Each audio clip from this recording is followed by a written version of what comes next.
close enough.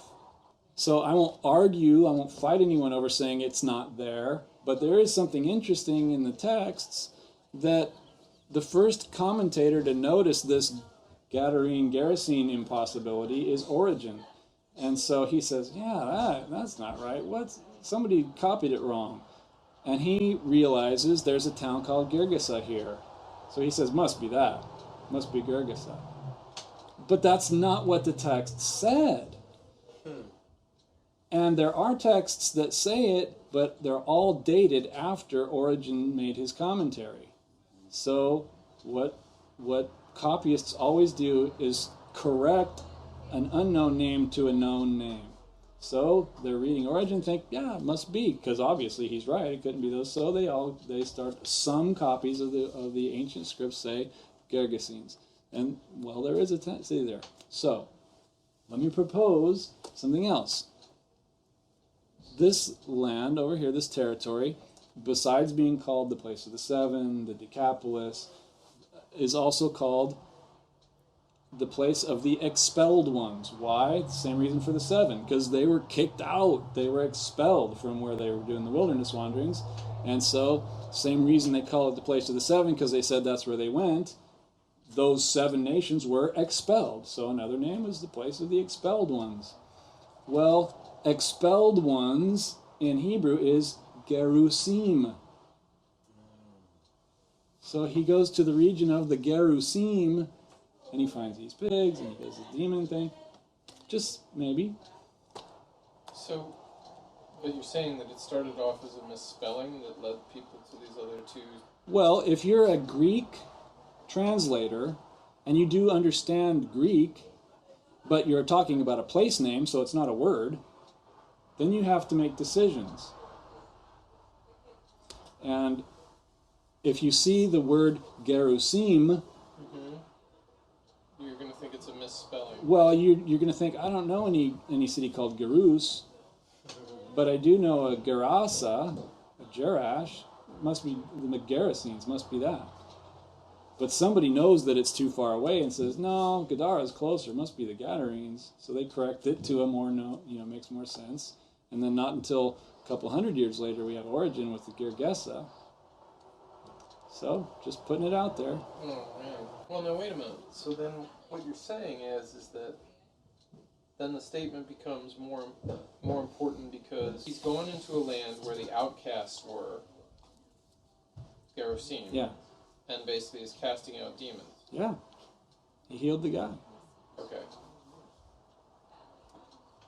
Another evidence of him, or another instance of him healing someone who we wouldn't expect him to care about. Because in those days, they were thinking the Gentiles, they do their own thing, they can go to hell, it's fine. Whatever. Because we're the chosen people, and we have a relationship with God. But that's not what God chose them for. He called Abraham to be a blessing to the nations. And the people that would come from him, these people would be to be a light to the nations. And light is the Word of God. Knowledge of God is light. Darkness, the people who lived in darkness, are the people that don't know about God. And the people that don't know about God get to know about God. The people that live in darkness have seen a great light. That's what he's talking about. So he's showing them, spread the light. Yeah, you got the light. Shine it for everyone else, too. You don't put it under a basket. You shine it. That's what light's for. Light shine. You don't put it in a jar and save it. You shine it. Like, anyway. So we talked earlier about the Baal worship and the fertility and how all that works. Well, when Alexander came through here, he found this cave, and he thought, oh, that's perfect, because this is actually where the Jordan River starts, right here out of this cave.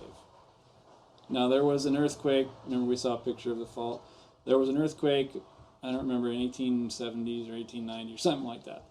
And it changed the topography a little bit. It still does come out, but it comes out down here. It used to flow right out of that cave. So, what is that? Cave, water, gates of the underworld. Obviously, that's a place where the gods go. But, Alexander didn't know about Baal or didn't worship Baal, but Pan. That was his. That was what they worshipped. And it was the same basic thing, different names. Pan would have sex with the nymphs, and they would do this whole thing, fertility, and then they would go away into the underworld and wait, and then hopefully if you could appease him, he'd come out again next year, and they would do this thing again. Here's another look at the site. You can see this is where the river comes out now. And if you can see here, see these little arches, these little niches? They're cut right into the rock. And that's where they would put the statues of Pan and the nymphs. So they didn't build a temple here for Pan because it's the open air. It's the fertility. It's out in the open. It's all out in the open. There they are. And this isn't the cave. The cave's over there, that big one. That's another bigger niche. And here's where they put some of the other ones. You can see them carved right in there. There's one above the cave. That looks like my Catholic upbringing. That's exactly how they built them for the... Yeah. There's Pan. Maybe you can get a load of what's going on back there. Okay. Even Pan only has 2 legs. And they would have this statue paraded all through town. And when Alexander picked this spot, he goes, not only here, but this is going to be Neocorus, the world's center of Pan worship. It'll happen other places, but this is like the Vatican for Pan worship right here. So lots and lots of people came for the festival here to this exact spot. So that's important to know for what we're going to get ready to look at. So you got this huge, now what they would do, once again, all right out in the open because it's the open air. So the idea is Pan is having sex with his nymphs. The priest and priestesses of Pan would come out. They would copulate in front of everybody. Then they had, because he's kind of goat-like, they would have this stable of sacred goats. So they'd bring the goats out, and they'd be in heat, and they're going after it. And then all the people, everyone there. You ever seen St. Peter's Square when they come to visit the Pope and listen to him? Picture that here, only everyone's naked, and they're all doing it. That's what happens here, at this spot. Okay? This is about 120 years ago, before they dug away some of this. Here it is now. You see that big cave over there? Now picture this. You got this big cave. Water rushing out here. Everywhere people can be, and there's a big area out here going for it. That's what's happening. Now where this is, remember I said this is where the Jordan River comes out, so it's right up above the Sea of Galilee. And that territory, Herod had 4 sons, and one of them, they divvied up the territories, and one of them had this region that was in his territory. And he thought to himself, well, this is my spot. I suppose I should have a capital city. So he says, yeah, I like that. So he builds his capital there. And he decides, because of political reasons and relationship, I'm going to name it in honor of Caesar, Caesarea, we're going to call it. And his name is, this particular Herod's son's name is Philip. He's going to call it Caesarea. And somebody says, no, you can't call it Caesarea because there is one. Your dad built it over on the sea, and that's the seat of governorship for the whole territory. So you can't call it Caesarea. He goes, well, I will call it Caesarea Philippi. So it's a different Caesarea. And this is Caesarea Philippi.